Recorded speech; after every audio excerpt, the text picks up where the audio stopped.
ভূমধ্য সাগর শুনেছেন, লোহিত সাগর, কৃষ্ণ সাগর শুনেছেন, দুধ সাগর, দধি সাগর, সুরা সাগর শুনেছেন, বিদ্যাসাগর শুনেছেন, কিন্তু উদ্ভট সাগর শুনেছেন কি? দর্শক বন্ধুরা, যারা উদ্ভট সাগর শুনেছেন তারা দয়া করে ভিডিওটা থামিয়ে মন্তব্য করুন। আর যারা উদ্ভট সাগর শোনেননি তারা ভিডিওটা দেখে যেমন ভিডিও শেষে মন্তব্য করেন তেমনই মন্তব্য করুন। তবে আজকের এই ভিডিওতে আমি কোনো উদ্ভট বিষয়ও শোনাবো না, কোনো সাগরও শোনাবো না। থাকছে উদ্ভট সহ অনেক কিছু। আসলে আমরা বাংলায় যে উদ্ভট শব্দটি ব্যবহার করি, যার অর্থ আমরা করেছি আশ্চর্য, অদ্ভুত, প্রকৃতপক্ষে উদ্ভট শব্দের সেটি অর্থ নয়। কাজেই প্রথমে বুঝে নিই উদ্ভট শব্দের অর্থ, এবং এই সংক্রান্ত আলোচনায় আসবে অনেক কিছু। উদ্ভট সন্ধি বিচ্ছেদ করলে হয় উৎযুক্ত ভট বা উদ্যুক্ত ভট। এই উৎ বা উদ এইটি একটি উপসর্গ, সংস্কৃত উপসর্গ। মূলত উপসর্গের কোনো অর্থ হয় না, আপনারা জানেন। উপসর্গ শব্দের সঙ্গে বসে একটা অর্থ তৈরি করে, কিন্তু এই উৎ বা উদ উপসর্গ এটা সাধারণত বোঝায় ঊর্ধ্বগামিতা বোঝাতে, ওপরে ওঠা বোঝাতে। এবং যেহেতু ঊর্ধ্বগামিতা, ওপরে ওঠা, তার জন্যে শ্রেষ্ঠতা বোঝায়, মহত্ত্বতা বোঝায়। এইসব অর্থেও উৎ উপসর্গের প্রয়োগ হয়। উদাহরণে আসি। প্রথমে বলি উদ্ভিদ। উদ যুক্ত ভিদ, অর্থাৎ ভেদ করে যা উপরে ওঠে, তাই হচ্ছে উদ্ভিদ। উত্তোলন, উৎযুক্ত তোলন। তোলন মানে এমনিতেই তোলা, উত্তোলন মানে হচ্ছে ওপরে তোলা। ওই জন্য আমরা ভারোত্তোলন কথাটা ব্যবহার করি, ভার তোলন বলি না। উদ্ভ্রান্ত, ভ্রান্ত মানে ভুল। উদ এখানে বড় আকারে দেখানো হচ্ছে, বৃহৎ আকারে দেখানো হচ্ছে, অর্থাৎ এতটাই ভুল যে সে জ্ঞান শূন্য হয়ে পড়েছে। আমরা তুলনামূলক বিচারে তর এবং তম ব্যবহার করি। সুন্দর, সুন্দরতর, সুন্দরতম, বৃহৎ, বৃহত্তর, বৃহত্তম। তো এই তর এবং তম এই দুটি যখন উৎ উপসর্গ যোগ হয় তখন উত্তর এবং উত্তম পাই। অর্থাৎ উত্তর মানে হচ্ছে শ্রেষ্ঠতম, উত্তম মানে হচ্ছে শ্রেষ্ঠতম। এখান থেকে বুঝে নিন প্রশ্নের কেন উত্তর হয়। মানে উত্তরকে প্রশ্নের চাইতে শ্রেষ্ঠ হতে হবে। প্রশ্নতে যে জিজ্ঞাসা আছে তার উত্তর পাওয়া যাবে, অর্থাৎ তার চেয়ে ভালো কিছু পাওয়া যাবে, তাই এটা উত্তর। প্রশ্নকে ছাপিয়ে যেতে হবে, প্রশ্নকে ছাড়িয়ে যেতে হবে, তবেই সেটা উত্তর, নইলে ভুল উত্তর। আরেকটি শব্দ হচ্ছে উৎপাত। উৎপাত মানে বিপদ, ঝঞ্ঝাট, ঝামেলাকে আমরা উৎপাত বলি। এর অর্থ সবসময় তা নাও হতে পারে। উৎপাত মানে হচ্ছে, পাত মানে পতন, অর্থাৎ ঊর্ধ্বমুখী পতন। এর প্রকৃষ্ট উদাহরণ হচ্ছে অগ্নুৎপাত। অগ্নুৎপাত, অগ্নিযুক্ত উৎপাত। আগ্নেয়গিরিতে যে অগ্নি উৎপাত হয় সেটি হচ্ছে অগ্নুৎপাত, অর্থাৎ ঊর্ধ্বমুখী পতন। অবশ্য উৎপাত মানে ওপরের পতনও বোঝায়। উল্কাপাত, অশনিপাত মানে বিদ্যুৎপাত, এইগুলি প্রাকৃতিক বিপর্যয়, এইগুলিকেও উৎপাত বলে এবং এইগুলিকে অশুভ বলে ধরা হয়। তার জন্যে এই উৎপাত শব্দের অর্থ ঝামেলা, বিপদ, অশুভ চিহ্ন এই সমস্ত বোঝায়। এতগুলি উদাহরণ দিলাম উৎ উপসর্গের, তবে প্রকৃষ্ট উদাহরণ বোধহয় এই উদাহরণ শব্দটি নিজে। উদাহরণের সন্ধি বিচ্ছেদ করলে পাবেন উৎ যুক্ত আহরণ। আহরণ মানে সংগ্রহ। ওই বনে ফুল ফোটে যাই মধু আহরণে, দাঁড়াবার সময় তো নাই। তো উৎ যুক্ত আহরণ অর্থাৎ আহরণ করে, নির্বাচিত করে, সংগ্রহ করে সেইগুলো উপরে নিয়ে আসা, যেগুলো দৃষ্টান্ত হিসাবে কাজে লাগানো যায়, তাই হচ্ছে উদাহরণ।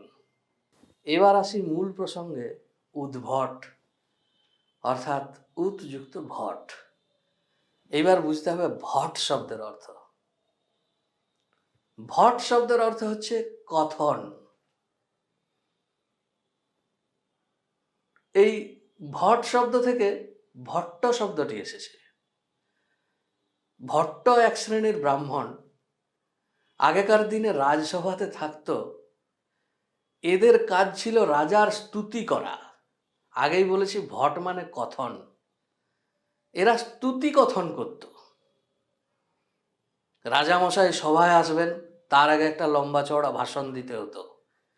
মহামহিম শ্রীল শ্রীযুক্ত অমুক দেশ বিজয়ী, তমুক শত্রু নাশকারী, এরকম একটা বিশাল লম্বা চওড়া ফর্দ ফিরিস্তি পাঠের পরে রাজামশাই সভায় ঢুকতেন। এই স্তুতিবাক্য পাঠ করা এই ভট্টের কাজ ছিল।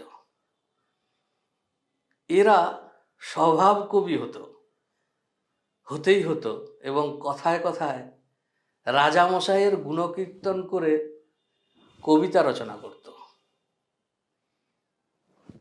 আরও এদের কাজ ছিল সংবাদ পরিবহন, দ্যুতিকর্ম ইত্যাদি কাজ এই ভট্টরা করত। কিন্তু এই স্তুতি করতে করতে সেই স্তুতি এক পর্যায়ে তোষামোদে পৌঁছে যেত এবং সেখানে অনেক মিথ্যার আশ্রয় তাদের নিতে হতো, অনেক বাড়িয়ে কথা বলতে হতো। ওই জন্যে সে সমস্ত কথা মূলত অর্থহীন, অকাজের হতো। ভট্ট থেকে ভাট শব্দটি এসেছে। ওই জন্যে ভাটের কথা, ভাট বকা, এইগুলি বাংলা বাগধারায় এসেছে, যার অর্থ হচ্ছে অর্থহীন বাক্য, অর্থহীন কথাবার্তা, উল্টো পাল্টা কথাবার্তা। একটু প্রসঙ্গ থেকে সরে আসি। ভাট বললে ভাট এবং বিদূষক পাশাপাশি আসে।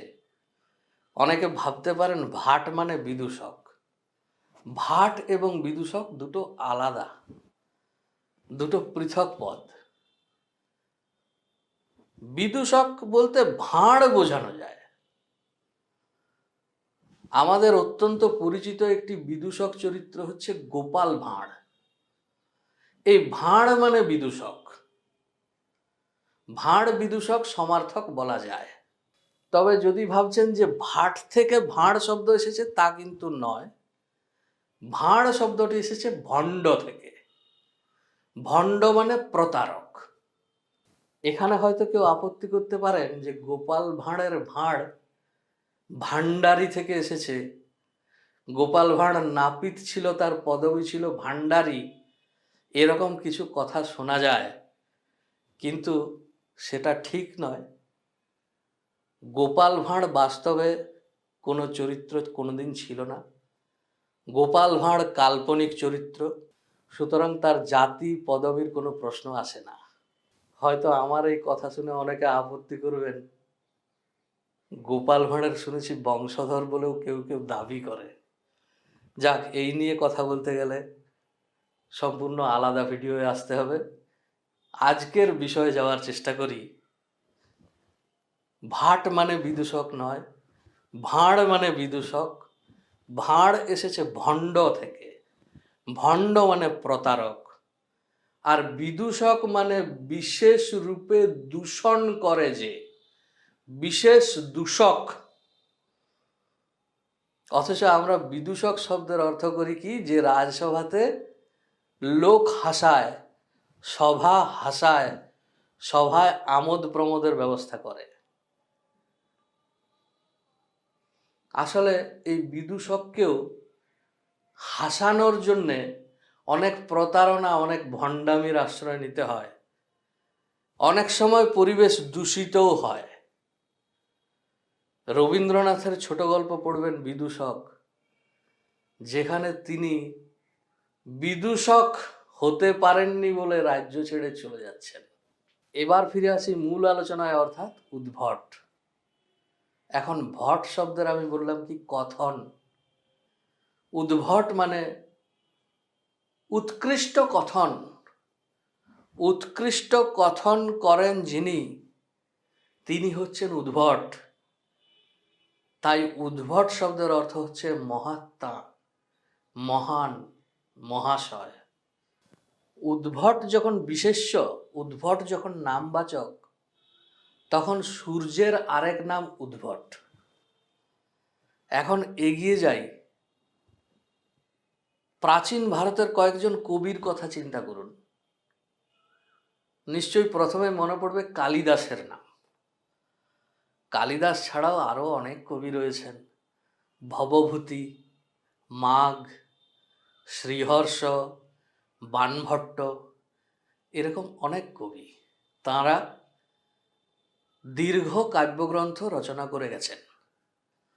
কালিদাসের কথা যদি বলেন, কুমার সম্ভবম, মেঘদূতম ইত্যাদি।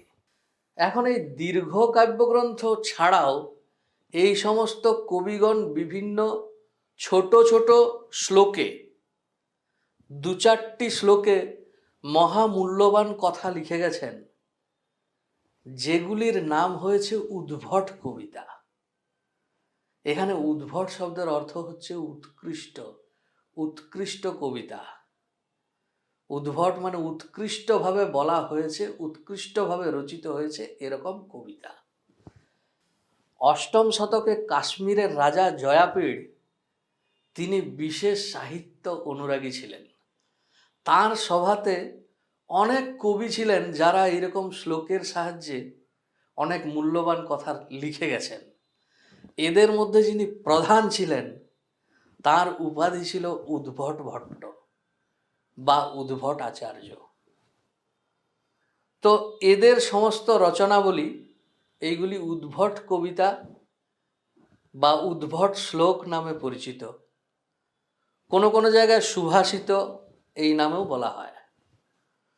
আরেকটি বিষয় বলি, যেমন বিদ্যাসাগর একটি উপাধি, বিদ্যালঙ্কার, তর্কালঙ্কার, এগুলিও নানা রকম উপাধি একসময় সংস্কৃত কলেজ থেকে দেওয়া হতো। তেমনই একটি উপাধি ছিল উদ্ভট সাগর। অনেকেই বিদ্যাসাগর উপাধি পেয়েছিলেন, কিন্তু বিদ্যাসাগর বলতে আমরা একজনকেই চিনি। তেমনি অনেকেই উদ্ভট সাগর উপাধি পেয়েছিলেন, কিন্তু উদ্ভট সাগর নামে আমরা একজনকেই চিনি। তিনি হচ্ছেন পূর্ণচন্দ্র দে উদ্ভট সাগর। খুব বেশি তথ্য তার সম্পর্কে আমার কাছে নেই। মোটামুটি যেটুকু সংগ্রহ করতে পেরেছি, তাঁর জন্ম 1857 খ্রিস্টাব্দে। তিনি পৃথিবী ছেড়ে চলে গেছেন 1946 খ্রিস্টাব্দে। মুখে মুখে কবিতা রচনা করতেন, সংস্কৃত শ্লোক রচনা করতেন, অর্থাৎ উদ্ভট শ্লোক রচনা করতেন। তিনি বহু উদ্ভট শ্লোক সংগ্রহ করেছিলেন এবং তার সংকলিত একটি বই 1937 সালে এটি প্রকাশিত হয়। বইটির নাম উদ্ভট শ্লোকমালা। বইটি হঠাৎ করে আমার হাতে চলে আসে। এই বইটির প্রসঙ্গ বলে শেষ করছি। বইটিতে প্রচুর উদ্ভট শ্লোক আছে, যেখানে বিক্রমাদিত্য ও তার নবরত্নের রচিত বিভিন্ন শ্লোক রয়েছে। এই উদ্ভট শ্লোকমালা বইয়ে 3 জন মহিলা কবির নাম আছে, 3 জন স্ত্রী কবির নাম আছে। একজন হচ্ছেন শিলা ভট্টারিকা, যিনি দক্ষিণ ভারতের কোনো রাজপরিবারের সদস্যা ছিলেন, রাজরানী বা রাজকুমারী ছিলেন, এই নিয়ে মতান্তর আছে। বাকি 2 জন, তাদের নাম বড় অদ্ভুত। নামগুলি শোনাই, অর্থ আপনারা নিজেরাই বুঝে যাবেন। একজনের নাম হচ্ছে বিকট নিতম্বা, আরেকজনের নাম নিবিড় নিতম্বা। বিকট নিতম্বা সম্পর্কে ইন্টারনেটে উইকিপিডিয়াতে 2 লাইন আছে। তিনি নবম শতাব্দীর স্ত্রী কবি ছিলেন। এটি তার নিজস্ব নাম ছিল না। খুব স্বাভাবিকভাবেই এই বিকট নিতম্বা কোনো স্ত্রীর নাম তো হতে পারে না। সুতরাং ছদ্মনাম, এবং ভাববার বিষয় সেই যুগে ছদ্মনাম নেওয়ার প্রয়োজন হয়েছিল। এই ধরনের নাম থেকে কাউকে ছোট না করে বলছি, তারা কি সমাজের বিশেষ কোনো পেশার সঙ্গে যুক্ত ছিলেন আমার জানা নেই, তথ্য সংগ্রহ করতে পারিনি। কিন্তু যদি তা হয়ে থাকে, তাহলে সেই পেশাতে নিয়োজিত তারাও সংস্কৃত সাহিত্যে কবিতা রচনা করতে পারতেন, এরকম গুণী মহিলারা ছিলেন। আর দ্বিতীয়জন নিবিড় নিতম্বা, তার সম্পর্কে ইন্টারনেটে কোনো তথ্য আমি অন্তত পেলাম না। ভবিষ্যতে যদি কোনো তথ্য সংগ্রহ করতে পারি আপনাদের জন্য নিয়ে আসব। কিন্তু নিবিড় নিতম্বার একটি শ্লোক, যেটি ওই উদ্ভট শ্লোকমালাতে রয়েছে, সেইটি বলে আজকের এই ভিডিও শেষ করব। তিনি লিখছেন দুর্জন অষ্টকম, অর্থাৎ দুর্জনদের সম্পর্কে 8 কথা, 8টি শ্লোক। যে কোনো কাব্য রচনা করতে গেলে সে সময়ের যে সংস্কৃতি, সে সময়ের যে নিয়ম ছিল, প্রথমে একটু মঙ্গলাচরণ করতে হতো, দেবী বা দেব বন্দনা করতে হতো, গণেশ বন্দনা মুখ্যত হতো, সরস্বতী বন্দনা হতো। তিনি দুর্জনের বন্দনা দিয়ে শুরু করলেন। তিনি বলছেন, আগে দুর্জনকে নমস্কার করি, সুজনকে তার পরে নমস্কার করি। সংস্কৃতে বলি, দুর্জনং প্রথমং বন্দে, সুজনং তদ অনন্তরম, মুখ প্রক্ষালনাৎ পূর্বং গুহ্য প্রক্ষালনং যথা। অর্থাৎ সকালবেলা ঘুম থেকে উঠে মুখ ধোয়ার আগে যেরকম পশ্চাৎ দেশ ধুইতে হয়, গুহ্য দেশ আমরা আগে ধুই, তেমনি আগে দুর্জনকে নমস্কার করি, তারপরে সুজনকে নমস্কার করি। আগে দুর্জনের বন্দনা করি, পরে সুজনের বন্দনা করি। সকলে ভালো থাকবেন, সুস্থ থাকবেন। দেখা হবে পরের ভিডিওতে। নমস্কার।